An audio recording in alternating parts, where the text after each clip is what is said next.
his daughters are a problem, yo. They're right. They yo. Be careful, Lukey. One of them daughters. Be respectful. Be respectful. I'm saying they are really good at basketball. On the court. Yeah, they are really good on the court. I can't say nothing bad about that. They are. They get busy, huh? They okay. yeah. That's what's up. I mean, I know they probably better than Angel Reese, but that ain't saying nothing. I was avoiding it. Look at his face. Look at Lukey's face. He's so disappointed in you. Shots.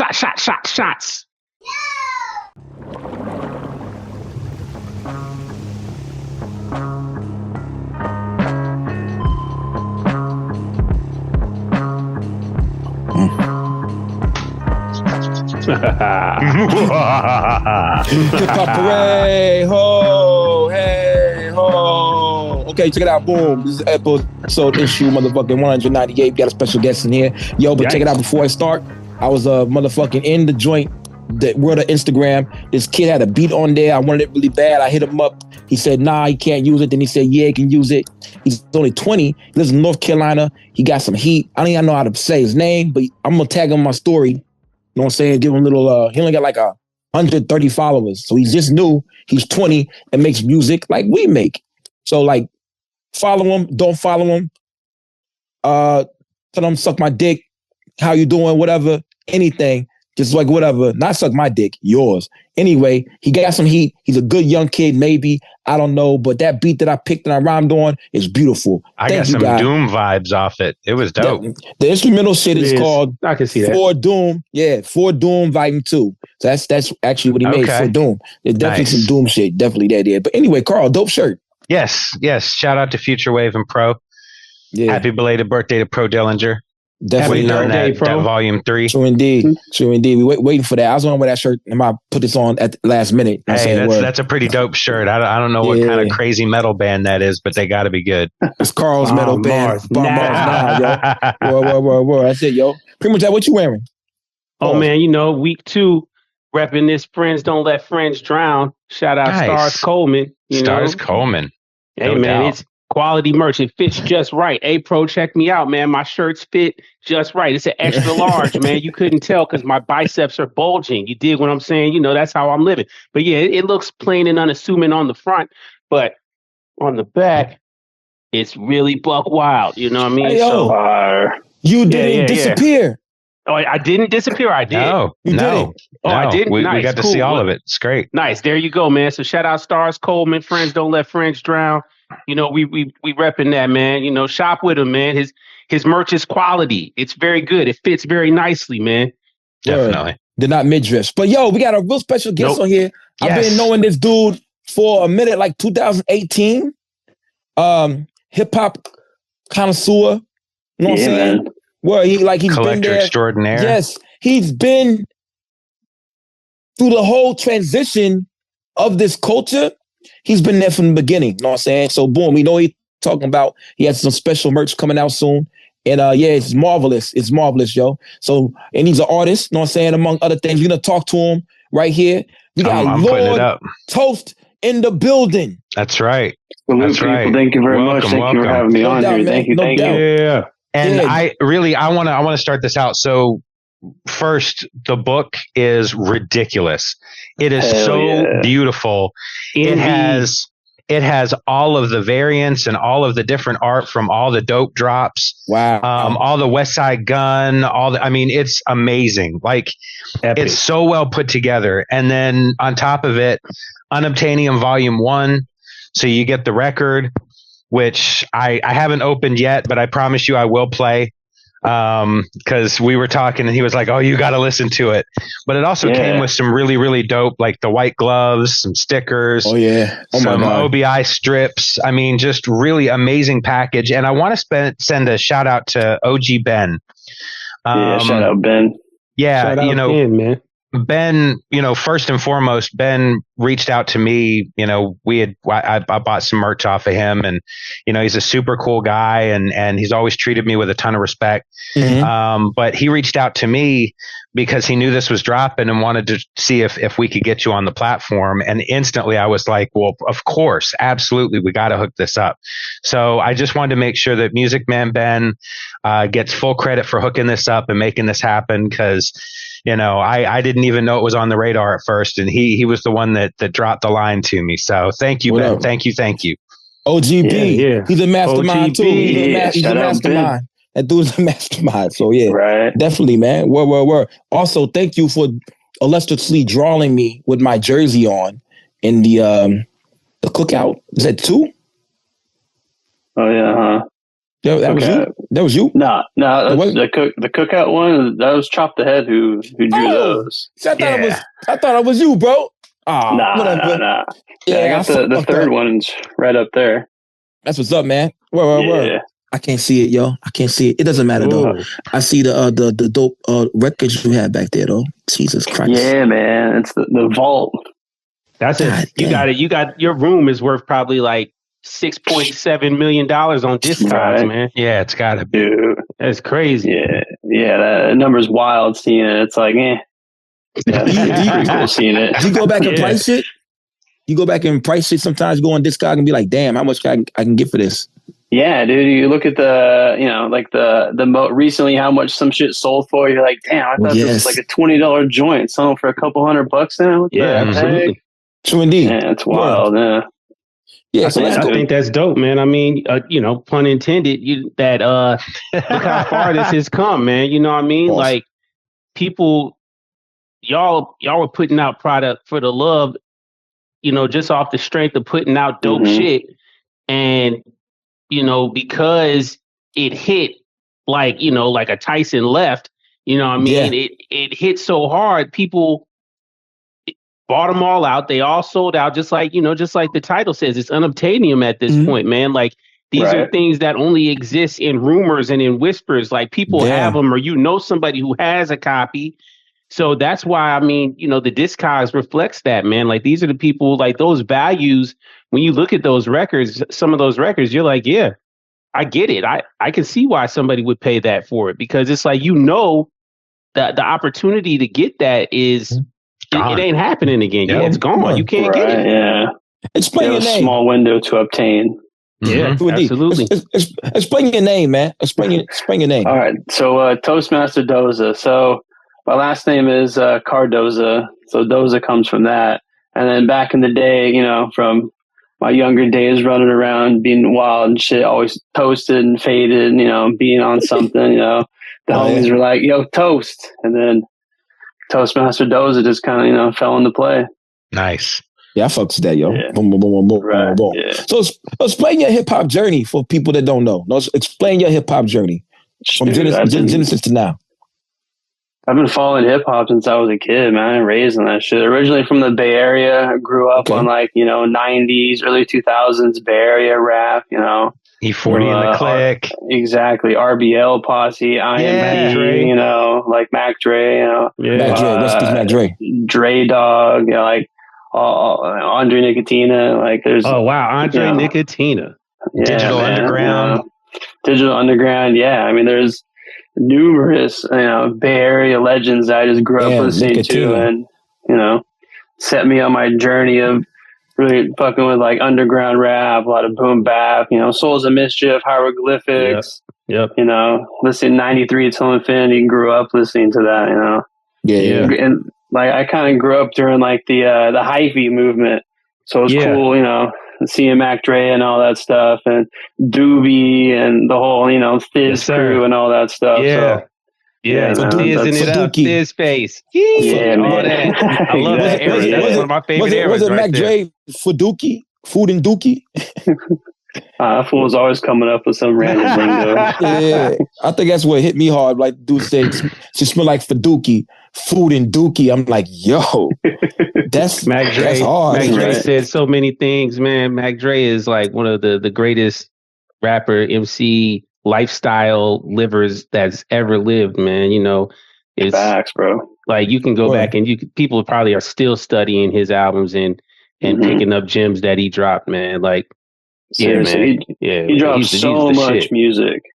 It's like early days from Young Black Brother, from recording that shit from a fucking jail cell. It's just fucking crazy, man. Yeah, he has a lot of cool shit.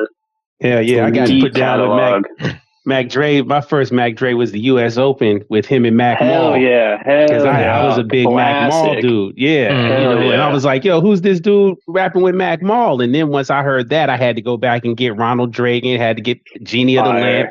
You know what I mean? I had to tap in, man. After that, I was sold. I was like, who is this dude? Mac Dre? Oh, yeah, he's the man. And that was it. Deep catalog.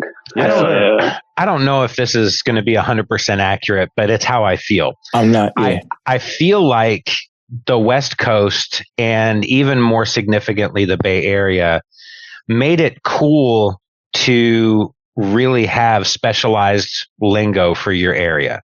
Yeah. And I think it opened the door for the South and for different areas to really kind of tap into their own lingo and their own, unique phrasing, so to speak. But, when you look at like people like Mac, and when you look at, E40 and stuff like that, we're so pivotal in just breaking the confines of language in music and saying, we're going to make this so specifically us. And it allowed, I think, everybody else in the genre to feel comfortable to do that. And it's gotten us to this really great area where, I know we talked about it several weeks ago, as you're listening to stuff from another region, you're like, oh, so that's how they say that, Yeah. So indeed. Are you still in the Bay Area? No, I live in LA now. Okay. Came down here for work like 5-6 years ago. Okay. So boom, through that time he was in the Bay and you was getting all this knowledge of hip hop and stuff, you like got boom to I guess hieroglyphics and Souls and Mystic was Souls and Mischief, that was like 90 what? 93. They were heavy. Yeah. 5. Yeah. They were heavy through then.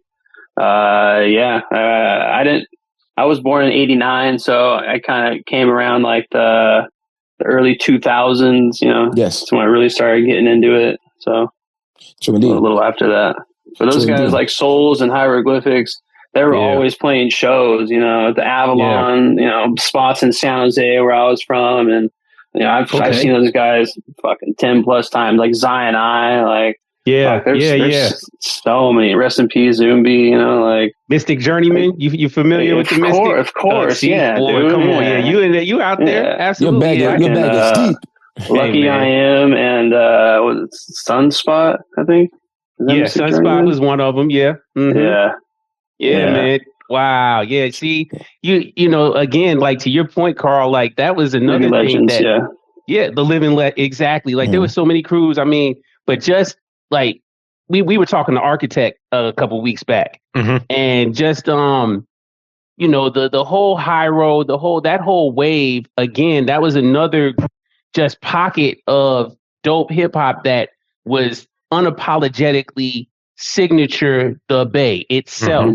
And then you had Casual. You know what I mean? You had all these different people up there that were just themselves and had their own style. And the Cool, for example, another group that just stood out and they represented the Bay. And that sound was just like they all prided themselves on just being original and having that pride, that culture of, we from the West Coast, we from the Bay, but they were all hitting it from their own different angles, man. No pause needed. No pause needed because they were all hitting it from their different angles and putting their stamp on. Like another person, Del the Funky Homo Sapien, man. Of course, Del. The Godfather. You know what I mean? Like he went and he took it worldwide, man. When he went and did like Gorillas. That Clint Eastwood joint, yeah. Come on, man. And people were like, who's this Del guy, man? I remember Del as Mr. Bob Dabalina. You know what I mean? Like so it's like, look, hey man, the Bay again, it's one of the cradles of hip hop. Absolutely. It has its own style of its own, you know what I mean? Anybody who comes from there, they get laced up and they get their own essence. You know what I mean? And they represent always, man. So I'm not surprised that you got those Bay roots because, I mean, that's another thing, man. People from the Bay, y'all some big, I'm going to do it myself people, man. Y'all big, like, look, I'm going to carve this lane. Nobody's doing this bad. I'm going to figure out a way to do it and hustle, man. It's definitely a lot of hustlers from up there, man. Yeah, man. Well, it was also find something. Yeah, it was also a really important piece to be original. Like I remember when Digital Underground was first coming out, and they wrote like a full album and then had to scrap it because before they got to release the first track, someone else came out with something that sounded similar. Yeah. And he was just like, fuck that, threw it out, and then started new because he wanted to make sure that whatever he dropped was 100% original. And that was kind of a Bay Area feel. I actually left the Bay Area in like 93. Oh shit. Yeah. You was over there with Lord Toast. Yeah. Yeah. Where'd you stay? So originally when I first moved out there in 90, at the end of 1990, it was kind of near the Embarcadero in San Francisco. And then that was I lived a sick time to live through. Yeah, in East Oakland for about 6 months, and then out in San Ramon. Nice. So, yeah, cool, man. Yeah. Damn, living in San Francisco during the 90s, that would have been pretty fucking cool. Yeah, it was crazy. Yeah, it was very cool. Cool. So, Bill Lotos, how did you get on this journey of hip hop in this lane, this little pocket of hip hop that we got going on right now? So originally, like early 2010s, when my homies turned me on to listening to vinyl, to listening to like records and shit. Cause I was heavy into, music and like CDs and shit. And he's like, why don't you fuck with vinyl? And I was like, why? And then he showed me one of his joints, and then something about holding the physical media, just like, I don't know. I was just like, sparked something in my head. And I was like, this is actually pretty fucking cool. So I went down to our local record shop, Streetlight, and then just started digging, finding random shit. And I was like, oh, this is sick. Oh, this is sick. What's this? What's this? And before I knew it, dude, I had a fucking addiction to vinyl. So finding that shit. And then through talking to people, I found out about West Side Gun. And through there is how I found out kind of like about Daupe. Yeah. And then started, buying records from there. And then like when Griselda Ghost came out, I was really like feeling like Conway and West, and I was like, yo, I think these guys are going to do something special. So I started copping like everything those guys were dropping. It just happened to be all on Daupe. And like foreshadowing this being some like special shit, I was like, nah, I'm gonna cop fucking heavy on all these fucking drops, because I think these guys are gonna do something. Yeah. So before you know it, I ended up having like all these fucking records and collecting all these OBs, which at the time no one was really like fucking with them. They OBs, they're like, like a piece of paper. And I just always been a fan of Japanese culture and all that shit. So I was like, they complement the record very well, and I just thought they looked cool. So I found some lady on Discogs selling them, and just ended up buying all the back catalog, and then every drop I just would get lucky, was able to obtain the OBs, and before I know it, I had all of them. And then dude. So started collecting them and just started adding more and more and more and more, and these fools started getting more and more recognized. Like Griselda started blowing up more and more. And like before you knew it, these records were worth a couple things. And people really, really were like looking for them and trying to hunt them down. And I don't know, just kind of stayed like at the forefront of it. And then like early 2019, 18, the Vlogs crew out in Japan, shout out those guys, they did an OB exhibit where they had all of their like Daupe records and all their like just OBs in general displayed at a record shop. I thought that was hella cool, so I wanted to duplicate that for out here, but doing just Daupe records, because that's all I had. Well, that's like my main like hardcore collection is the Daupe stuff. So right when that was like me trying to figure all that out, COVID hit, so everything shut down, and it was like the in-person pop-up and all that shit just wasn't a thing. So I was like, well, it would be the next best way to like show this to people. I was like, a book.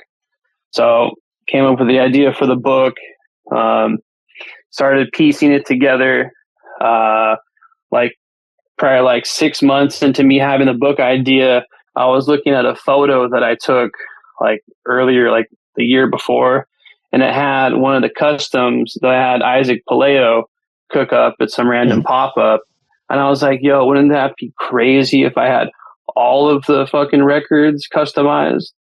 So I ended up reaching out to all of the artists who did the cover art to see if they'd be interested in remixing their own art. And that's where the customized art and shit and that idea came into play. And that's dope. Before you know it, I have this fucking crazy ass book with all this crazy ass shit in it. It's gigantic. That book is about to become a grail. Right now, by the way, let's just break the ice. We are in the future. That book is out. Hopefully it hasn't sold out, or hopefully it has sold out. Yeah, book, it comes out June 21st, which is 3 days ago, because this is June 24th right now that we're talking about. Yeah, we're in the future, man. It is. Man. Okay. Yeah, man, we're in the future right now. Oh, well. No. I hope.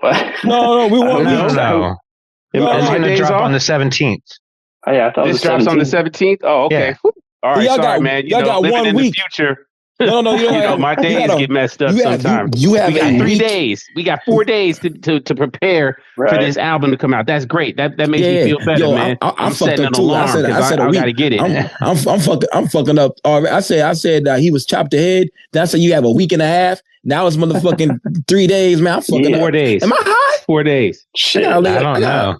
I gotta lay off the Mike's Hard Lemonade. I ain't drinking that thing. I'm drinking apple juice. Reds. Hey, hold on, Lord Toast. I got a question before we get too far. Man, can you explain kind of the origins behind the Obi strip, or what you know about Obi strips? Because I think a lot of people, collectors probably know a little bit more, but I think a lot of people just see them and they think that it's just a variant that is released with all of these releases. So what's the origins behind that? So the main origins, it's a Japanese thing. Yeah, originally it was the Obi. Shut up, Lukey. Is translated as like a stash. It was a clothing item. Yeah, that's why I said girly. Yeah. Yeah. But later on, it was adapted to physical media to show the Japanese audience who couldn't read the English that was on the albums or whatever language it was, to let you know what it was and what you were listening to. Yeah. And what I gathered was, and this was on any record releases that were dropping in Japan, regardless of what style, as opposed to, Sony or any of these record labels having to produce a completely separate album cover. Mm-hmm. They could throw an Obi strip on it and it would have on the front, information about the price and the album, but then you would also have track listings on the back, and that way they can sell it in Japan and not have to change the actual physical cover. Wow, man. Thanks, but man. then there became this art behind them and the design aspect behind them, and obviously, Daupe took it to another level. Before we continue, go ahead. Shout out Mr. Crumb. Those OBs, those are all his designs. So Mr. Crumb, shout out, Mr. Crumb, Oh, Mr. Crumb, all right, shout him out, man. Yeah, man. I mean, I'm glad they brought that to the culture, man, because I think we all appreciate that, especially like you said. I think there's a kind of mystique behind kind of Japanese approaches to things, and just the type of intention that they put behind a lot of stuff. It makes things a lot more special. So, I mean, I love seeing that Obi. I like a lot of people currently have done a lot of newer things with Obis. I think Mickey Diamonds did a really dope Obi cut. And then the Press Collective, they do some really dope cuts with their Obis too. So, you can get really creative with it. Yeah, absolutely. To people out there who are just listening to the podcast and are not aware, Daupe is like the varsity or the NBA of the records, because that's what you wanted to be on was Daupe. You know what I'm saying? Daupe, get your record release through Daupe. You know I think a better analogy would be the Harlem Globetrotters. They're not the mainstream. Obviously, it's still underground. In our wave, Like that's like, well, if you're on there, that means you gonna blow up. I mean, you're blowing up. Like, yeah. Oh, shout out to Bordy Rock. Bordy Rock is gonna have a record on Dope. They just announced it.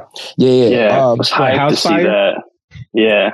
Oh, nice. That's what's up, man. Shout out Bordy. Bordy, you him. Bordy Rock.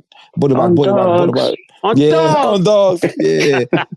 Shout out to Shake, yo. The Knicks won. Anyway, boom. Shout out to the Purists. Shout out to Westside Gun too for the contributions to that record label right there. I hit Purist up about his secret record that was gonna come out that he didn't drop. I was like, who's it gonna be? Who's it gonna be with? I thought it was going to be a Freddie Gibbs joint or maybe a Danny Brown joint. Yeah. Then he dropped, I think, with Chris Crack with the Bart. Oh, he had a Doom record on there with Bart. Yeah. And the Bart. That shit was for the White Girl Wasted joint. Yes. Mm-hmm. Yeah. Yeah, that shit is pretty cool, man. They have a lot of dope artwork, and everybody on there, Crime Apple, Rome, everybody on there just is varsity for our lane. You know what I'm saying? That's amazing. What is the first record you bought you was able to cop outright? Gotta say outright. When you hit the button, you got it in your basket and it stayed there. The very first one. All right, so technically, if we want to get technical, the very first Dope record I got, I actually picked it in the wild up in Berkeley at Amoeba. It was a trill, just randomly. Yeah, I just randomly fucking found that shit. And I was like, what the hell? Not even realizing what it was till later on. And I was like, wait a minute, didn't I find that shit there? But yeah, the first one that I copped online was Griselda Ghost. No, really? It was Sunny Jim. Mud in my mailbag. That or Reject 2. I don't remember which one came first. It was one of those two. It might have been Reject 2. It's early though. Yeah. That's early days right there. Because a lot of us got to those albums after they dropped. They was gone, and if you wanted to get them, they was gone. You know what I'm saying? So Okay, so status wise, now that you've hooked Dope up with this incredible compendium, do they put you on an advanced list? Do you still have to fight online? Or do they reach out to you and go, all right, we're dropping this. You want first dibs? They're not giving you any special. What? All right, I got to send a message to them. Straight up. Dope, what are you doing? Take care of this man. Yeah, man. Come on, man. That's not right. Yeah. The Purists, come on, bro. They're cool about it. Honestly, dude, they've been so cool through this whole situation with the book. They've been hella supportive. Shout out to the Purists. Shout out to Georgina. Everyone has been hella fucking cool. Like, through this whole journey, I thought they were gonna be like, nah, dude, like, can't do that. What do you do with my shit? So I was like super tiptoeing around, like, is this okay? Is this okay? And they've been cool the whole entire way. Like, they haven't been like, nah, you got to back down. They've been hella supportive. Yeah, they got the project already, and they fucking love it. So the feedback from them has been incredible. That's all, you know. So it's so indeed. Yeah, that's great. Yeah. The Purist has been cool. He don't got to write it back. You know what I'm saying? Mm-hmm. I mean, yeah, exactly. I mean, even though in our genre we feel like we're kind of important, you know, but it's like still that motherfucker has done a lot of work. He don't got to write back, and he's taking time to write back. Every time I said something to that man, he said something back. That's my old account. But yeah, shout out to Dope and everything that they do. You know what I'm saying? I wish they'd bring back some of those old hoodies and hats. Right. And jackets they had. Them shits is one and done. No repress ever. I know. That sucks. That's dope. Yeah, I would like for them to bring back, because them shits was champion early. Just like the Westside Gun hoodies. You know what I'm saying? Yeah. Yeah. In the yellow vanilla envelopes that he would send out the records in and shit. Yeah, I don't know. I like that they stand on once it's done, it's done. It makes it that much more valuable. True indeed. So you made this book. You know what I'm saying? You got the record. Tell me the inspiration behind the record. All right. So the record idea, like, it kind of came from like Souls of Mischief, because, you know, he does his little zines with the cassettes. And I was like, man, if I'm doing this, I have to press a record.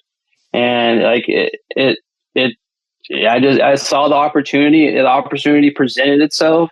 Everything kind of aligned up, and I was like, fuck it, I have the time. Let's do it.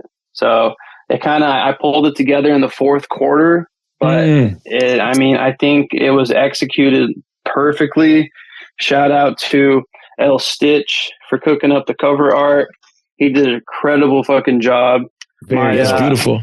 Right. My idea behind it. Can you guys pick up the influence of what this is? What influenced it? The briefcase. Is that Pulp Fiction? Yeah. That's nice. Okay. So I always thought like, the book was kind of like the briefcase. You got a treasure chest full of gems and shit. Yeah. Actually, one of the collector's edition for the book is going to be in a briefcase. So you guys is that what that is with the Dope Lords on it? Yeah. So that's one of the collector's edition. It comes in a locked briefcase. I see a stack of them back there. Yeah. I see a stack of them back there. Oh, you guys can see those ones? Yeah. Yeah, we can see all that stuff back there, man. I told you, your room is the vault, man. It looks amazing in there. Yeah. And on the thank you page, there's a stack of records of boxes. That's stacked right there. Wow. Dope. Yeah. I keep on saying dope, pun intended. Yeah. We got to put a counter on this episode for how many times we say dope, because I mean it's it just happens to be the buzzword of the day. Yeah, man. Is the flag going to be for sale too? Yeah, flag's on sale or already on sale. That's on the Deep Fake account. That's subsection of. Yeah, you got to log into that shit. You got to if you go to my Toast Master page, there's two links. There's the Dope Lords link and there's the Deep Fake link. If you go to the Deep Fake link, it gives there's stickers. My brother Cora, he runs that side of the page. So Cora came up with the flag design. The flag's fucking massive. Yes, it's super nice quality. There's patches, stickers, but yeah, all that stuff is on the Deep Fake site. That's already for sale. That 8-bit feel to it, right? Yeah. Cora designed the Dope Lords logo, the little church logo thing. Yeah, that you see. Yeah, he cooked that one up. Yeah. Or I wear that around my waist like Conway did that. Remember we had that $500 scarf? Yeah. I wear it around my waist. Yeah, be fire. Yeah, that's dope, man. The packaging, this is just a phenomenal package. Pause, bro. Like it's so shiny and shit. It is. I think it also speaks to how important it is to document what's going on right now with the underground movement and to honor Dope by doing such a unique release. I think it's the perfect marriage. I'm so impressed with it. Thank you, man. Yeah. Indeed. I thought they complemented each other very well too. Yep. Yeah. And plus the design of it looks like a record. When you put it to the side, it looks like a record itself. So it's like, this is great. This is great marketing, great design. Boom. Like, when it comes out, is everybody tagged this shit? Oh, yeah. And I don't know if you can see, but the book actually has its own Obi strip on it. Yeah. I saw it. Yeah. I don't want to mess it up too much, but you can see you can move it. So it's pretty insane. And on the inside of it, it's got all the artists. Yeah. Everybody listed, including our man Proach. Yeah. Shout out Dave Proach, man. Yep. Shout out Dave. He did a great job. He was, there was a few guest features I had to bring on. There's a handful of artists in the scene that I fuck with that don't have dope covers that I wanted to have some covers done that weren't done. And I saw Dave when, I was at Sep's, art show out in New York. Yep. I was like, you know what? I think I got this guy on. Yep. Shout out Sep. Yeah, Sep. Hold on. We got to give Sep some love because he's the one who cooked up the cover art for this. Okay. So okay. Sep did the cover art for this shit. So much love to my brother Sep. Thank you for this. The whole fucking art looks incredible. He did a great fucking job on this. God, that shit is so thick. Pause. Oh yeah, dude. Bro, you out of control right now, Lukey. Yeah, it's thick like refrigerated peanut butter. I'm blown away by this right here, though. G, it looks like it needs to be like in What you call that place downtown? The high-end museum. Right. The high-end museum. That's where it should be. Oh, the high, yeah. It needs its own viewing at LACMA. Yeah, yeah. And well, that's what it is, man. I mean, I think, and correct me if I'm wrong, Toast, but that was your point in doing it, man. And to what you said earlier, Carl, I mean, this is a very special time. And we continue to talk about it, how special this era is, not only because of the music that comes out, but also because of all the visual stuff, the art, the physical vinyls and CDs, the merch, everything that's surrounding this culture. It's a special time, and it needs to be documented, and it needs to be held up in fine archival documents such as what you put together right now, man. I mean, this piece right here, this is a collect. Yeah, it needs the white glove treatment. Mm-hmm. It's worthy of that, man. It's absolutely worthy of it, man. I mean, hey, man, I'm so excited to get this thing, man. Like, I am so excited to own this book, man. I will point out how meta it is that we're documenting this underground while documenting your documentation of the underground. So I just wanted to say. Inception. You're talking about the book while the book is in the background. In the future. Yep. In the future, yeah, right. Fucking 3 level. I hated Inception, man. Inception was a dumbass movie. Y'all saw the Rick and Morty episode when they did the Inception? Rickception? Really? No, I didn't see that one. Yeah, it's really funny, man. It's hilarious. But season 8 just came out. Speaking of, man, I just saw the first 2 episodes. That shit is fire. I gotta watch it, man. That shit makes me think they got the key to the universe on that show. But anyway, what are your top 5 releases? Yeah, good question, Lukey. Good question. I was going to ask that. Top 5 dope releases. Hitler Wears Hermes 2 is probably my top one. That's classic. Yes. Fly God. Pray for Paris. Canna Talk 3. Yep. It's hard. Reject 2 is up there. Yeah. I mean, it's hard, dude. It's a lot, yo. It's tough, yeah. Hey, yo, let's see. Canna Talk 3, I think, is still my favorite Benny project. Of course, like that's one of the best Griselda projects. I know this is the art that I get to look at every day.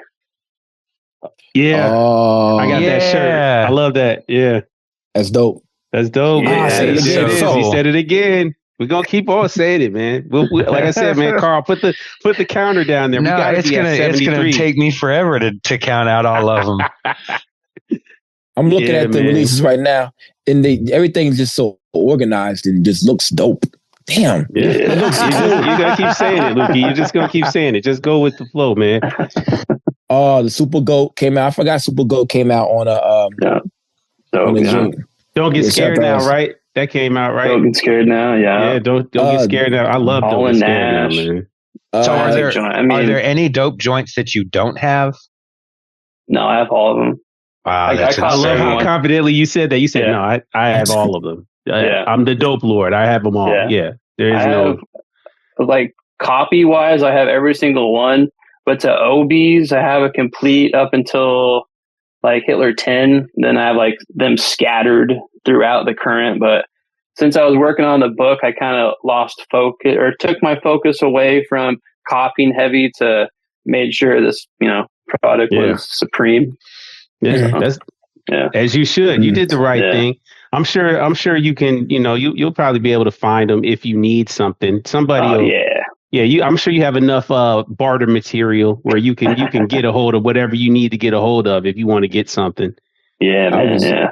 I'm looking for the joint. I know the Daniel Sun joint was on there. The Sun Zoo and the Wave God. Yeah, the Future Wave joint. Yeah. I'm looking for it was Joy Rhea. It was Joy Rhea that came out on that custom that Zico did for the book is so fucking sick. Mm-hmm. He did like a little slipcase design with it. It's just I got to pull that shit up. He did a fucking great job. I wonder how many dope joints I'm on. I think I'm on at least one. Probably on like 3. Yeah, the fucking every bullet for he that I know that was on there. I don't see it on here.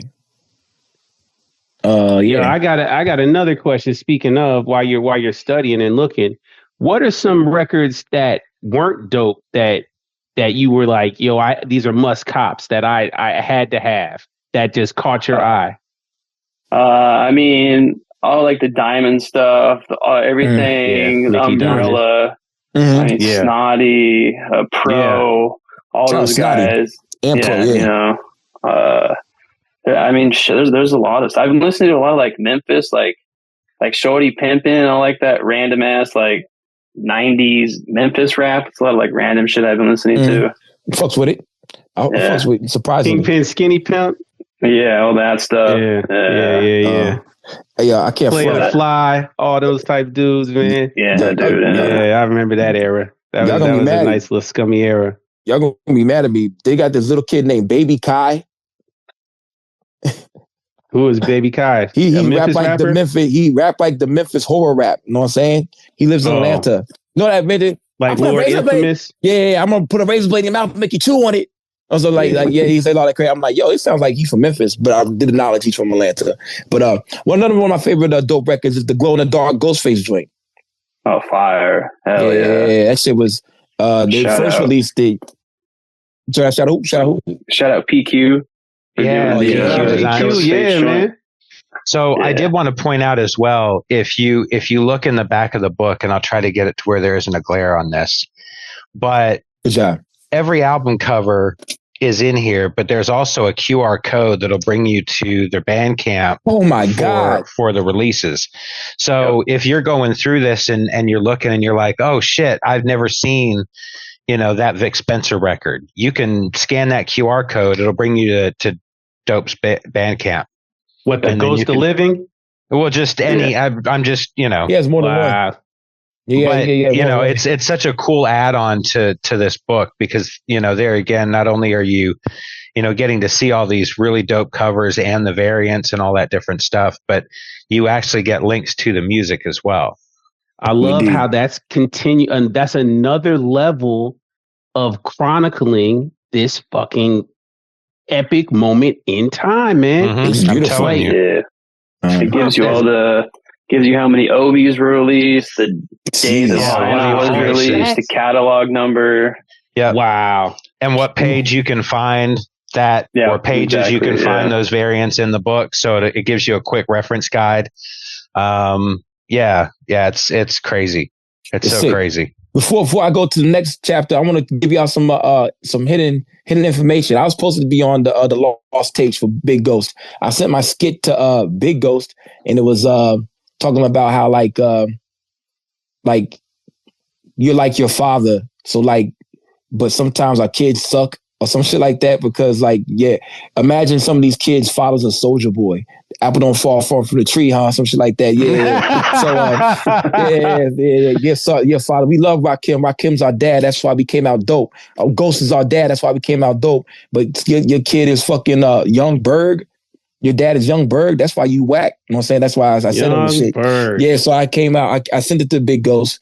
But then all of a sudden, Michael Rappaport was on that album instead of me. So I didn't make it. I wasn't mad, but I was like, damn. Yeah, I wouldn't be mad either. But what he said was whack. What he said was whack. Yeah, but it's not cool. It's still Rappaport. He was experiencing a cultural moment at that time when that record came out. So it was probably just like kind of for lack of a better term, a hype beast edition. Like, let's go, just name wise, because he was buzzing kind of. Yeah, he was buzzing kind of. But I don't doubt that what you were going to say was going to be way iller than what he did on there. Of course. When I dropped Soldier Boy, then I was proud of myself. Like, it's Soldier Boy's your dad. You're gonna be whack. Anyway, boom. Can you take the book? Can you take the book out and show us, like Carl was doing right there? Show us something about the book that we got to look forward to, other than like what Carl said right now. You open it up. Is there like a prelude or what do you call it? A prelude? I mean, just like art like this. You get double page unique art from Zico. Oh, shit. Like there's time and thought. It might be kind of hard to see, but no, it's perfect. All right. Shout out to Zoom. Shit like that. Shout out to him. But there is an intro in the book. Gives a little breakdown of the story, how I got into it. Yeah. Breakdown of the name, Unobtainium. This book is so heavy. Yeah. Doesn't Rashid, doesn't he do the forward or something like that in there?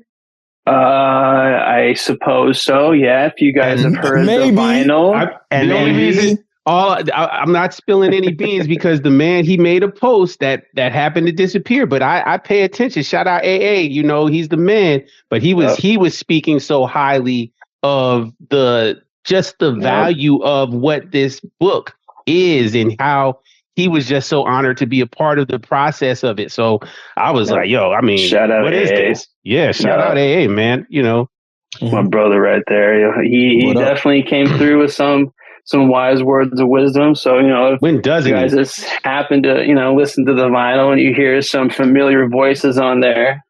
And I got to ask, who did the Polaroid in the front? Oh, yeah. 1,000 words. Come on now. 1,000 words. Of course. I just want to make sure you got shouted out. That's all. Of course. Shout out 1,000 words. Oh, shit. It's my other brother. July 26th is Saturday. Crush Your Soul, which is Jay Petter from Mind Force Felons. Body Rock, SD Knack. Some other guys in Brooklyn. You know what I'm saying? Word. July 26th. Some really cool gems in here, just like this. Try to get up. We're moving through some choppy waters. Please try again in a little while. Latest vinyl status. I mean, just so creative. Just everything in this book is amazing. I've gone through it like 4 times, and I still find stuff that I must have passed up the first couple of times because it's like watching a really, really great movie. And every time you watch it, you see something you never saw before. So, like, this book is just so packed full of just gems. Got to say shout out to Mike, editor Mike, for helping me out with that one. He came through heavy, so shout out that guy. Nice. Also, this Daupe is part of. You still get the nostalgic feel, like when we first started buying records. Like other Copenhagen and other people have that feel too. When you try to buy a record. And you were just waiting for that time to release it. And you put it in your basket and you hope it's still there. And that's how it was with the merch. You know what I'm saying? That was a really good time. Then the merch got spread out and they had a fashion week where you get to get the merch that you didn't get. And it wasn't that special. But still, on these Daupe accounts with these limited orders, it gives you that feeling, that anxiety that makes you be like, oh shit, I might not get this. Seriously, you have that, you know, palms are sweaty a couple of minutes before. You're like, fuck, it's go time. Like the countdown, you're sitting there watching the clock, waiting for it to click from 59 to, you know, whatever time zone you're in. It's a nice feeling. It is. It's, I guess, the equivalent now of like, I don't know. I know probably Carl and maybe Jab did too. Y'all were waiting in line for a CD. Oh yeah, of course, yeah. Like for midnight. Yeah, midnight. Well, yep. Hanging out in the van, getting high, and waiting.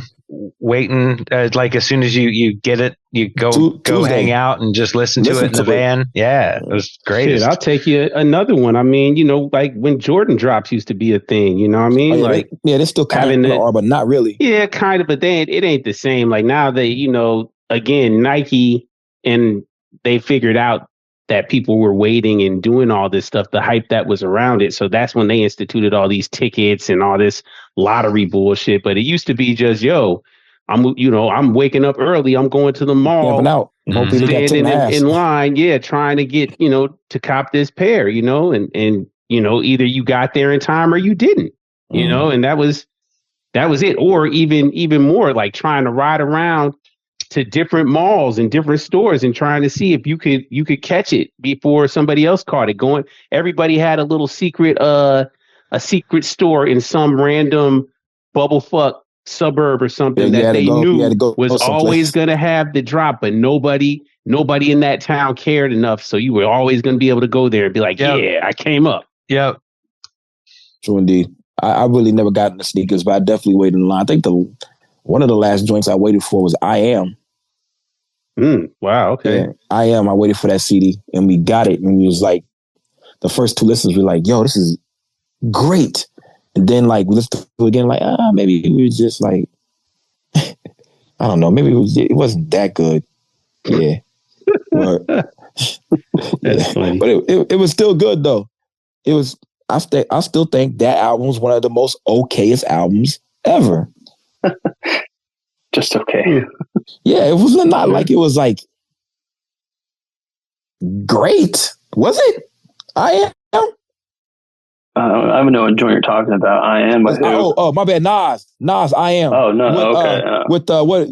You hate me now, and you can't see me tonight. You won't see me tomorrow. With Aaliyah on that. Then they had DMX on it. I got no time for games. It's DMX. Yeah, Scar. Yeah, that DMX song was hard. Yeah, a lot of those songs are hard, but then he did big things, and he was rapping fast. I was like, man, this doesn't sound that good. Then I'm like, yeah, I don't know. But yeah, definitely that was, But this gives you the feeling, and you have these all documented, and you have them. That is incredible. The dedication that you have shown to this is immaculate, yo. Definitely, man. At Uncle John Cook and Soul album, that's new. That shit is funny as fuck. So I'm going to ask, because I know it hasn't been released yet, and everything's numbered. Mm-hmm. So when you were handing these advanced copies out to PQ and various people, was there a specific that you chose certain numbers for certain people? Because I was lucky enough to get 187. Ooh, and to me, that's the dopest number you could have given me. So I was like, hell yeah, I think he did that on purpose, and I was hoping you did. Hell yeah. No, they, of course it did it on purpose. Yeah, man, definitely. I was just giving those out at random. I have them all, like the last 50 is kind of what I had put aside for promo. So the last, like, 151 through 200 is promo for the vinyl, for the stickers, and for the book is 451 through 500. Yeah. So that's where the numbers came up with. Yeah. Okay. Yeah, that's a good number you got, Carl. Mm-hmm. You know what I'm saying? I liked it. I thought it was dope. Yeah, I'm wearing I'm wearing my 187 Murder hoodie to Thursday to the church to play basketball in. Hell yeah. Yeah, with Arabic on the back. They're gonna flip in that conservative church. Yeah. Where they looked at me so funny. I was wearing the Fly God t-shirt. You know what I'm saying? Now check it out. You had your top favorite albums. You have 5 favorite album covers? From like the customs or just in general?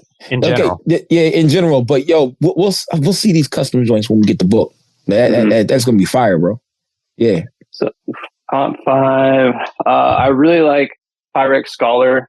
I like the artwork for that. You know. Tana Talk 3, that artwork for that, Mariella, shout out her. She did a great job with that. Some of the newer ones, like Today, like the Boldy Rock, like seeing that album art was super sick. The OV looks incredible, you know, blended in with it. I really like what is Awesome God 2, the Lord NMF's cover, the little church pendant piece. That's pretty cool. Yeah. Joy Rhea with Rome Streets. That one's really good. What else? I don't know. There's so many. There's a lot of unique covers. Yeah, I like White Girl Wasted. I like White Girl Wasted. Yeah, like the Simpsons one's fire. I like both of those too, right? Yeah, it's pretty amazing, man. It's I like that shit. That's so crazy. Yeah. So when you're talking about like, so this one here, and it's the Kev Brown Sonny Jim, and there's a message on here from Sonny Jim. Can someone holler at Kev Brown so we can do volume 2? That's crazy, yo. Word. Yeah. I'm over here. I'm going back to the beginning of Daupe, and you're seeing everything, yo. It's just crazy how a lot of these. I think my favorite release of for Daupe is Roses Red, Blood Is Too. Oh, I think classic. That's him and the Pure West Side and the Purist. Yeah, that to me is probably my favorite. So that's the Approach variant right there. Yeah, that's pretty dope, man. Shout out Approach, man. I gotta stop saying that, man. Yeah. Hold on. Lukey, don't fight it, man. It's okay, man. It's natural. True indeed. Yeah, that's the one I saw. That's the one I posted today. Yeah, that's why I saw it. You know, I'm sorry, Carl. Every time you put me on to something, I'm always like, yeah, I saw this somewhere. I heard this somewhere. And it's always from Carl. Was me. It's like, oh, yeah, it was Carl. Thanks, Carl. I can say the same about you, though, Jab. Yeah, I just be posting fucked up shit in my shit. Hey, yo, boom. Yeah. One of the dopest things, I seen, okay, they were talking about bootlegs. And someone had the "Don't Get Scared Now" cover. They had the record, and then they had the Obi on it, and it was, they could tell it was the boot because the Japanese character did not come up on I guess Photoshop or whatever, and it has a block on it. You know what I'm saying? So you could tell it was fake, and so people were like, yeah. So that was oh yeah, the bootlegs are coming in heavy right now. There's hella bootleg "Don't Get Scared Now." Fly God, Pray for Paris, Reject 2. Basically, any of the West Side joints, fools be cooking bootlegs right away for it. Wow. Yeah, it's funny. It's funny. And there's different ways. Can you tell how do you tell if it's a boot or not? You can tell by the artwork. Typically, it's slightly like, it's either a glossy cover, like the cover it looks off, or on the back there's a sticker of fucking, what is it, Pablo Escobar. A lot of them have the Pablo Escobar little logo on the back. But if you compare the two, you can pretty much tell. There's several ways to tell. What's a Pablo Escobar sticker? Like, that's like saying, hey, yeah. Well, that's the... Like, yeah, it's just a lot of the bootlegs on the back are stamped with the fucking Pablo Escobar, like his head with like some numbers or some shit below it. What? That's wild. Yeah, it's fucking random. Yeah, it's crazy. But that's like the easiest way. Like, when they printed the sleeves, they printed his face on there. I don't know. Whoever cooked them up decided to put his face on there to be like, yo, those are my copy. Yeah, I made those. Yeah. They put their stamp on it, huh? Interesting. I like to, I'm going to research and see if I can find, no, you know what? Let them do it. Fuck it. But cool, do it. Because that's a way for people to have it that don't have it, but and they'll have sometimes $500 to $1,200 to buy the record that they want, and they play, that's true. and they play. Right. Yeah. Sometimes they don't sound as good, but hey, yeah. So, I mean, it's fine until they're doing it to your record. Exactly right. You know what I mean? Like, I know it doesn't affect the collector's market, in the same way, because obviously if you've got the original, you've got the original. But I think anytime you're bootlegging somebody's music, that's sales that they're not getting. So, I'm inherently against that. So I hear you, Carl, but at the same time, I like Lukey's point of it as well. Like, there are some people, and I don't, again, I don't like to take away from the unobtainium aspect of those original copies, but if some random kid finds a bootleg of Reject 2 and that just changes their life, and now they're all of a sudden hooked in and they're in the mix, and they could afford that bootleg, and they couldn't have never gotten the original, I mean, I'm not necessarily too mad at that. I'm fine with that. But also another thing about it is I think it just speaks towards the value of the originals, the value of the artists themselves. Just like you said before, Lord Toast, like, Wes and Con, we knew they were something special. And, the fact that they ended up coming out and now they're getting bootlegged, and these bootlegs are coveted as well, but they're excessively coveted. Like, I can get a hold of a bootleg for a reasonable cost, $25, $30, $45 or whatever. But now the only reason I'm getting this is because of the lore and the legend of, Griselda. So it's, it just says a lot about where we're at. And again, the specialness of this time. So I absolutely agree with you, Carl. I want everybody to make as much direct money as they can from their art. I think they deserve it, but also I think it's just the kind of the principle of it at a certain point. Once it reaches the level of when a Rolex is being bootlegged, people don't care about having a bootleg Rolex. It's because it is a Rolex, you know what I mean, in their mind. So they're like, bootleg or not, it's just the status of it. So Trendy, I don't know. one small thing is they sell these boots at record shops, but they sell them at a decent price, and then people all the time was on Reddit. I'll just got Hitler's 2 for $35. No, you didn't. Is this real? You or thought fake? you did. Yeah. Donda 2. They someone found it at a record store and they bought it. Is this real or fake, bro? Right. It never. No, it's fake, man. But at least you have it and you can play it. If that's what you like, hey, that's it, man. You know, like I understand. I understand the bootlegs. Like, if you want to listen to it for the music, and you're like, "Fuck it," I'm not trying to like do it. Like I came across a Poor Righteous Teacher's joint, and I was like, "Man, it's a bootleg, but fuck it, I fucking want this album. I can't afford it. I can't find it. So it is what it is. I'm just gonna cop it, and I still listen to that shit as well. Yeah. So indeed, fair enough. Just like what else? What do we buy bootleg? DVDs. Some people buy the bootleg sneakers. My dude at my job buys bootleg sneakers, but then they're like so soft and they fall apart. Don't buy the bootleg sneakers. I'm like, yo, the Jordan, he buys bootleg sneakers. I'm like, yo, he's a king of the boots, yo. Like we're wearing mad bootleg Jordans. They don't even look right. So you could tell, but still, you still got them. You could tell. Yeah, but sometimes they don't have them no more. That's the way you get them. Yeah. So it's cool. I like your stance on boots. Yeah. I don't think I got no boots. Do I? If I do, my bad. Word. But it's much different than the downloading days. You know what I'm saying? There was a point in time where everybody was downloading and they weren't buying tangible. They weren't buying stuff. But now in our niche market, people buy stuff. This is one of the most important things about this. Yeah. The product. You know what I'm saying?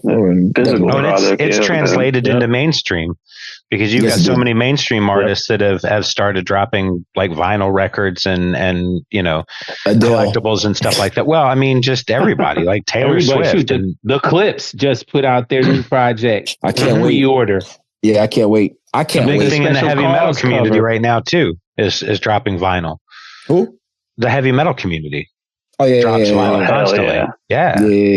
Hey, yo, man, Lord Toast, you remember when Adele was shutting down the vaults? Yep. She fucked it all up for everyone. All the vinyl plants were pressing that fucking album. Wow. Yeah, I hated her. And then she had it was Parade. It was Carnival in the UK, and she divorced her husband, and then she had a Jamaican top on. I was like, yo, she's kind of bad. She's kind of sexy right now, but fuck her. That's why my record's not coming for 8 months. Seriously. Yeah, that was a cool time though. It was really cool to see that what these guys at Daupe really translated to the whole mainstream market. If it wasn't for these guys, I don't think that it would be doing this well. I don't. Do you think? No, I don't think so. I think these guys kind of opened up a new lane. I think it's a combination of Daupe and Daupe and Griselda. You know, them kind of taking it to a whole another level, and then Daupe staying kind of true to what they do, and then Wes kind of blowing up into something crazy, kind of shed a lot of light on Daupe. And I don't think you were wrong saying West Side Gun. I mean, it's Griselda, but really, as far as the marketing, as far as the merchandise and really kind of pushing that limited quantity, I think that was West Side Gun more than anybody in this lane. Yeah. I mean, Wes stayed true to it. He didn't do any represses. He didn't do multiple variants. Like Conway and Benny, they repressed just about everything, multiple times. Like Reject 2 has been repressed so many times. It's like, fuck, like just let it be. Like, come on, like I'm surprised that Hannah Talk 3 hasn't been repressed, but just glad to see that one has stayed in the tuck. I think MF Doom had a line about package the same shit twice and sell for twice as much. Carl, there's a line that MF Doom said like that. Oh God, he said, I forget what it is, yo. He said he packed it up and I don't know. Yeah, I went and saw Mach the other day at the Peppermint Club. Yeah. That shit was sick. He came out at the end of the show rocking. He said it was mask. the real Doom mask, and I was like, holy shit, fucking sick, so fucking That's sick. Dope. Yeah, I heard. Can I? You think it's okay to say stuff about that show or no? Why not? Yeah, why not? Yeah, because they made you like this. They made you like the phones up though, right? Definitely. Yeah. So my comics out there. Well, we've seen Mach. Mach you can still talk about it. Yeah. Mach is Great Scott. Mach is Great Scott's homie. You know what I'm saying? Right. Did you know Mach before? Great Scott from down here. Yeah. I mean, Primo Jab, did you know Mach without the mask? Maybe. I don't know. He was there at that show with Enoch. I'd have to let Quam tell me, or Scott tell me, if I do know him, I probably have bumped into him. Man, you probably have, yeah. Well, I knew Mach without no mask. So did the show without no mask in California, right? Yeah, he didn't rock a mask. Yeah, it was fucking wild. Didn't have no phones out there. You did the Dave Chappelle shit. You know what I'm saying? Yeah. So it was nice. Shout out to Eddie Money for giving me shout out Eddie Money. Yeah, that guy's cool. That's a perfect little segue. I was going to ask you, man.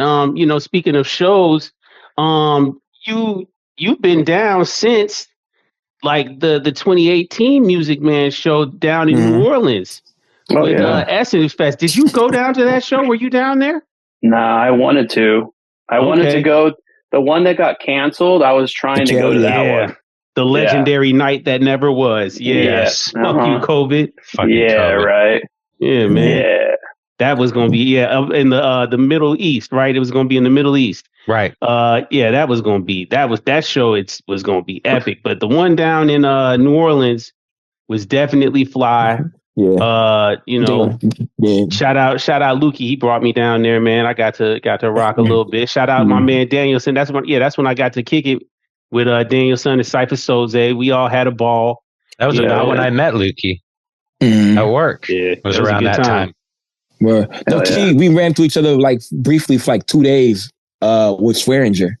I remember you. Well, yeah. Yeah, you had a white coat on, but you was gone after that. You got promoted. Anyway, like I say, Eddie Money was down there though. That's why I say all that to say Eddie Money was down there. As a mock joint. Yeah, he did the what did he do? Did he do new shit? Mach? Yeah, Mach. Toast, did he do new shit? Oh yeah, he was doing a whole bunch of random shit. It was all over the place. We thought he was gonna do like one full album, but it was just random scores of shit and picking stuff. He did I don't know. He did a whole bunch of shit. Did he do any of the stolen songs that people are upset at him about? Did he do so much more by The Alchemist? No, he did one of the Doom joints. Fuck, what was the shit called? I'm blanking on the name of it. Yeah, he did several joints. He played for like 2 hours. God damn. Wow, that's insane. He got a lot of songs though. He played. It was cool. It was the event where he had it at the Peppermint Club was fire. You could fucking smoke in there and shit. So we're just burning that shit down. We were with hella people. Nice. We were with Eddie Money was with us. We had fucking like Hip Hop Rick from the East Coast. Shout out Hip Hop Rick. Shout out Dave. Shout out Killer Tapes. Shout out Killer Tapes. Yeah. I got to shoot the fade with him over basketball. We got to play basketball 1-on-1, yo. He dyed his hair, I think. Like he dyed his hair. He was all bleached, That's my guy, though, right there, yo. Yeah, man. His daughters are a problem, yo. They're right. They, yo. Be careful, Lukey. One of them daughters. Be respectful. Be respectful. I'm saying, they are really good at basketball. On the court. Yeah, they are really good on the court. I can't say nothing bad about that. They are. They get busy, huh? Yeah. That's what's up. I mean, I know they're probably better than Angel Reese, but that ain't saying nothing. I was avoiding it. Look at his face. Look at Lukey's face. He's so disappointed in you. Shots. Sorry, Toad. Don't mind us. Hey, I got another question about that LA show, man. So, like living down in LA, and going to shows, how would you rank that show as far as the turnout, as far as like, being in the scene, seeing people coming out? Like, was that a typical turnout, or was it kind of like a whispered, "Oh my God, we're actually really in this place," and it's, what I mean? Was it that type of show, or was it just like, "Oh yeah, I'm going to the Mach Hommy show, no big deal"? So we went 2 nights. We went Friday and Saturday. Okay. Friday night was packed. There was a full. The venue where it was at, the Peppermint Club, it was a small joint. So maybe 200 people max. Oh, that's great. It was a small, yeah. Yeah, cozy. But yeah, it felt like it was a good show. Like, it was good energy, performed really well. Like, for other LA shows, it was up there. Like, if anything, it was better because the phones, dude. Not seeing people nose deep in their fucking phones the whole day, and like people actually communicating with each other and shit, talking. Dude, I miss that shit, dude. Yeah. Like, for instance, over the weekend, I was out in Vegas with my girl. We went and saw Coldplay, bro.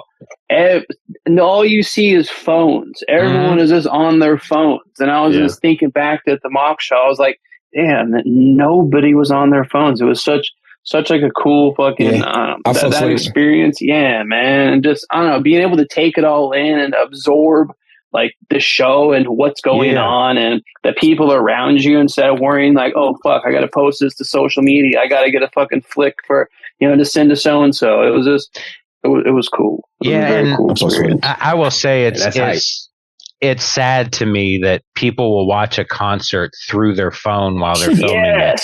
And it's you're there. Like, why are you watching it on this stupid little screen? Like, I'll normally, when we go out to a venue, and, obviously we're a podcast, so we got to try to get coverage and that kind of shit. I'll maybe take half a song or one song, or I'll throw, a song on live or something. But I hate doing it because I feel like I'm missing out. Like, I just want to be in the moment. Yeah, 100% in the moment, dude. That's what the shows are about, man. Enjoying the moment that's in front of you, not trying to record it for a future date. Yeah. I mean, but that's another thing. How many times are you really looking back at those pictures and those videos that you take on your phone, man? It's like, man, you don't need to if you're paying attention to the show. No, but not only that, it's like better, like you said, to just kind of live in the moment and just have that memory of like, oh yeah, that was a great night. Like, for example, one time when we all went to a show down here in Atlanta, or down in Atlanta, that Rock Marcy show that we all went to. That was so great. I mean, I don't think I recorded a single song. I was just in there like vibing to the music and just having a great time. Everybody was rapping. I was rapping it, and I was talking to these idiots, what I mean? Kicking it with them, man. We were just having a ball. I recorded a lot of that shit because I knew I was going to make a video the next day about the songs he did. That's like what Carl said. Like, you were doing that professionally. I was just there kind of. But I forgot to record those sometimes. I was messed up because I had just come back from Toronto, and I passed through Michigan and stopped at one of the dispensaries. And I picked up something I could not handle. And I remember giving it to you, and you passed it back to me like, what the fuck is this? Yeah. Hey, yo, man. Hey, yo, boom. No wonder you brought your little poker into the joint, yo. Word. Hey, yo, listen, check it out. Hey, yo, check it out, man. This is how crazy these two guys are. They think I'm crazy. Carl brought his knife to the Rock Marcy show. Primo Jab brought his knife to back to my car. There you go. But Primo Jab brought his knife to the fucking the Griselda show. Yeah, we got down to the masquerade. Not one time have I bought a knife or a gun. To the show. We got down there. I saw people patting them down. I was like, guys, I got to go back to the car for a minute. Sorry. Yeah, that was funny. It was funny. So indeed. The problem was I had this one on me. Yeah, you can't. That's a nice one. Sir. Nice. What is that? I've always got something. That thing's. I got a little pokey guy too. He's about this big or so. Yeah, I can put it on my knuckle. Yeah, but still catch you. Yeah. It's also rappers. That's just a little get off me. Just a little get off me. I ain't trying to that's a box cutter. That's a tool for work. I need that. That's right. Absolutely. Envelope opener. Yeah. My tool is a gun. It's like my buddy. Anyway, matter of fact, I just did it. Yeah. Anyway, boom, let's get back to it real quick. Let's get back to it real quick. Check it out. Yep, sorry. So boom, after this book, and whatever we can do to help. You know what it does say volume 1. Absolutely. Volume 1. There you go. Whatever we can do to help, we're going to do it. We're going to repost it. We're going to blast it. Pause. We're going to blast it everywhere. That's definitely a pause. So, yeah. Whatever we can do to help, we're going to do it. But what do we have plans for next? This right here is an incredible piece of literature and art. You know what I'm saying? Yes. And the small details that are on there is just ridiculous. So what is the next move? Or are you just chilling out right now? Go ahead. So volume 2, I'm already working on volume 2. It's already underway. Okay. Actually, I don't know if you can see, but in the top of the screen, I actually have a cover for the next book. I don't know if you can see that. Can you guys see that Nas album? I do see the Nas album. You can? All right. So the Nas album, can you see the Ice-T album next to it? A little not bit. really. Oh, is that Power? Part of it. Is that the corner of Power or something? Yeah, it is. Yeah. Okay, I love that album. That's one of my favorite album covers. Yeah. So volume 2. Yeah. So for volume 2, I'm keeping the same concept, just going a slightly different direction. I'm gonna pick like 50 of my favorite artists. Like it could either be people like rappers, bands, like graffiti artists, any type of artist, and I'm gonna have them remake an album cover that they fuck with. Like the Nas album, for instance, is this graffiti artist from the Bay Area called Guns. So he flipped it. Well, actually, I'll show you guys. Wow. Okay. Dope shirt. Nice shirt. Yeah, exactly. Yeah, that's a fresh shirt. Everybody, go click the link. Right, shout out Street Tacos. So he cooked up, and then he did a little. Oh, that is so cool. That's culture right there. Yeah, that's what it's all about. So yeah, volume 2, it's going to be basically all graffiti artists, graffiti crews, people just around the community that I fuck with. I have Chop the Head is working on stuff. Nice. Like there's just a whole bunch of people. I have a lot of stuff in the works. I'm just getting started, but so far I have about 10 covers. I'm aiming for 50, so let's see if we can get 50 artists. The name, I'm not exactly sure. It's still up in the air. I was thinking about calling it MTA, most talked about, showing homage to a graffiti crew.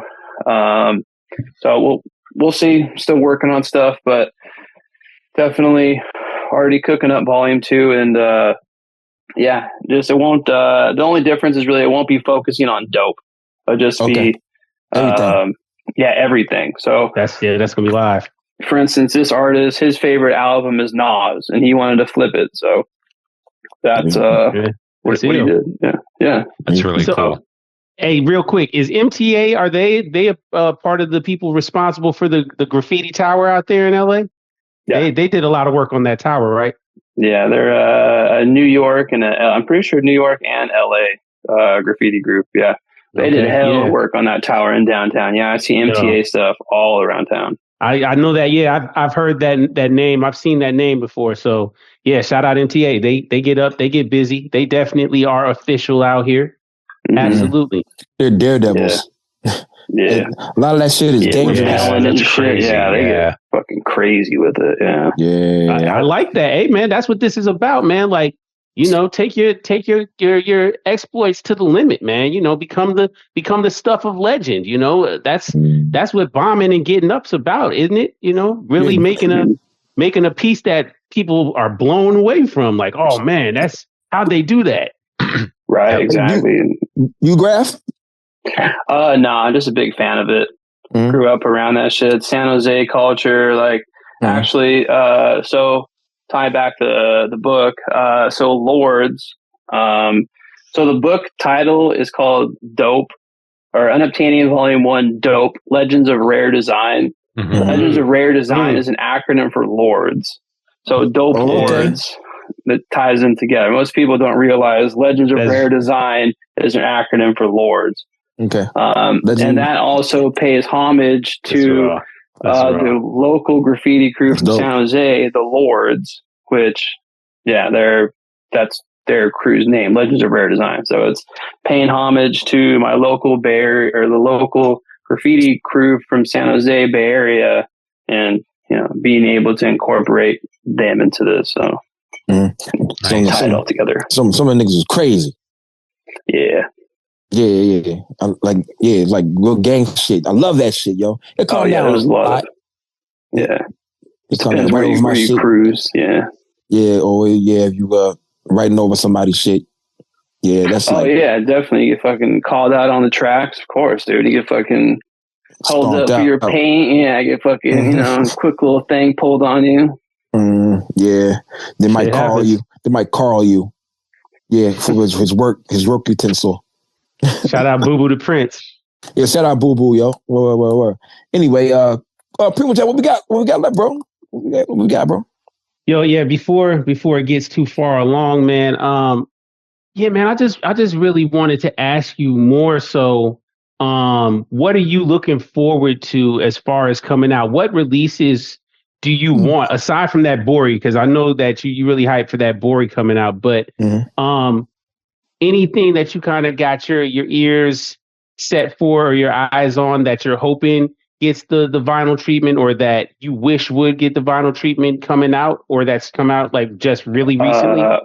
I mean, there's so much stuff that I wish would get a vinyl treatment. Honestly, a lot of the Bori stuff, I was hoping he would get a pressing, like the stuff he cooked up with Michelangelo. Yeah. Like any of those joints, like Don Dog's joints, like they're fucking fire. And I'm so hyped to see that getting, pressed. Like the Feed the Family stuff. It's incredible. I was hyped to see Tuesday press that up. That was one thing. Another thing I was hoping Daupe would do, just the Dun Dealey, yeah. And I mean, any of those Feed the Family guys, like, I don't know. There's a lot of upcoming projects that I hope Daupe can do, or I don't know, just any treatment in general. Yeah, it does. I was going to say, it doesn't necessarily have to be Daupe releases only. Yeah. Because again, like you said, there, shout out. The Rap Winkle, Copenhagen, everybody, fucked. I had an accident. I mean, there's the list goes Chopped on. Herring. Press Collective, shout out Chop Herring, Bob at Chopped Herring. Hey man, a lot of people are, I think, doing their part to preserve the culture and preserve this sound, this phenomenon that's going on right now. So. More power to them all. I'm glad they're doing it. Bars Over BS, I think, is even about to start doing. They do the special 100 releases on some weekends, maybe once a month or something. They pull something out of their vault and they do. Okay, here we got 100 copies of this that we pressed up. Good luck. And it's sold out all the time. Right, yeah, like it's a cool angle to look at it, And they do the gold albums or the gold cassettes, right? Yeah, they always have a gold drop whenever they do things. Man, shout out Bars Over BS, man. Like, I'm happy again that there are people out here that care enough about preserving this culture, about making things physical instead of it just being a digital release. Because I mean, streaming is one thing, and having all the DSPs, sure, that's a way to support, but it means a lot more when you actually have a physical copy and you're saying you support somebody that way, man. It just means more. Holding the physical media, it means more, right? It does. It's just special. It's you having a piece of something really rare and unique. Absolutely. Fuck with it. Right. Carl, what we got, bro?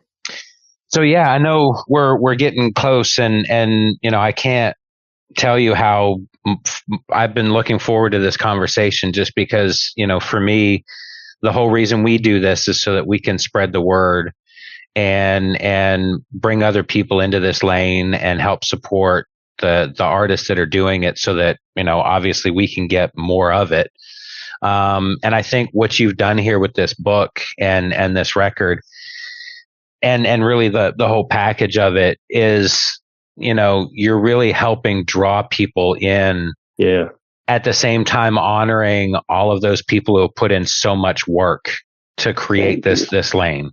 And so I can't think of a better homage to something that you're incredibly passionate about, and you can see that. And you know, to put that much love into something, it can't help but show in the work. And so I will tell you, like, from the bottom of my heart, I truly respect what you've done here. I thank you so much for what you've done here. I hope everybody appreciates it. And I hope that when this drops, it sells like instantly and everything's gone. And for those who missed out on it, if you want, hook up with me and I'll let you peek at mine. Pause. But again, I just can't thank you enough for taking the time to come hang with us. And I hope you will come back and update us on you for everything. The volume 2. And also, too, you got to listen to the record. I will. I promise. I put it on. It goes hand in hand. Listening to the intro and starting the book with AA speaking his wise words of wisdom. I'm telling you, bro. I'm telling you. Okay. I promise. I will crack the seal on it. I promise. And I want to say thank you to all you guys. Appreciate you having me on here, you know, shooting the shit. Thank you for giving me the opportunity to, you know, show you guys this or show you everything. You know, I'm stoked to see everyone's reactions. It's been a long time coming, you know, 4 years plus working on this to get to this point. So yeah, and perfect timing to drop it too. Yeah. What up? June 21st, right? Yes, sir. Yep. June 21st. At what time? It's going to be 12 p.m. 12 Pacific Standard Time. So West Coast time. So that's 3 o'clock. 3 p.m. Eastern Standard. 3 p.m. Eastern, 3 p.m. Eastern U.S. Got it. Good. Thanks for that. I'll be ready. Head over to daupelords.com, DAUPELORDS.com. The Shopify store link is in there. The Shopify store will be locked till probably the day of the drop. So no need for people to ask me again why the shop's locked. But but yeah, daupelords.com, June 21st, noon. That's when the book drops. And thank you everyone for the support. Thank you for stoked for the fucking drop. It'll be 4 days from now. So everyone, keep your eyes peeled. Get ready. Yeah. Hey man, yo, like I just, before you do your thing, Luke, I gotta echo what Carl said, man. Like, thank you again for, you know, taking your passion and archiving it, man, and turning it into this like, I guess, just monumental effort, man, like, and turning it into something that people are going to cherish, man, because I can't wait to get this copy. I can't wait to have it. I know my son's going to look at it and be like, oh, you know, he's going to be mesmerized by the coolness of it. So, you know, we can't understate how important what you've done is, man. Like, so, thanks again, man. Absolutely. Thank you, man. Appreciate those words, man. Thank you. Yeah, I can't wait for you guys to see it. Yeah. No doubt, yo. Remember, everybody out there in TV land or the interwebs or whatever the fuck we're on, yo. You know what I'm saying? June 21st. That's a Friday. Don't tell too many of them, man. I need to make sure I'm there. Yeah. You get it right there at 3 o'clock on Eastern time, you'll be good. 3 o'clock Eastern time. That'll be 8 p.m. London. Yeah. Oh my God. Oh, damn. Is it? Okay. Yeah. It'll be nice and sauced up. Yeah, because people around the world want to get this right here. Because there's fans. There are fans of Daupe everywhere. And yeah, definitely, man. Once again, thank you, Lord Toast. Thank you. Appreciate you, Lukey. Thank you. Yes, and since we're born, well, Carl's not born in the 80s. Sorry, Carl. 70s. We lived in the 80s and I'm 70s. a 70s baby, too. Remember this right here. There's no hope with Daupe unless there's records. See y'all next week. Remember that? No hope with Daupe? There. Yeah. I mean, don't smoke dope, but get the records from you've ever smoked. With hope. Down with the dopest dope you ever smoked. Yeah, I'm down with dope, but I don't smoke it. That's right. Yeah, word.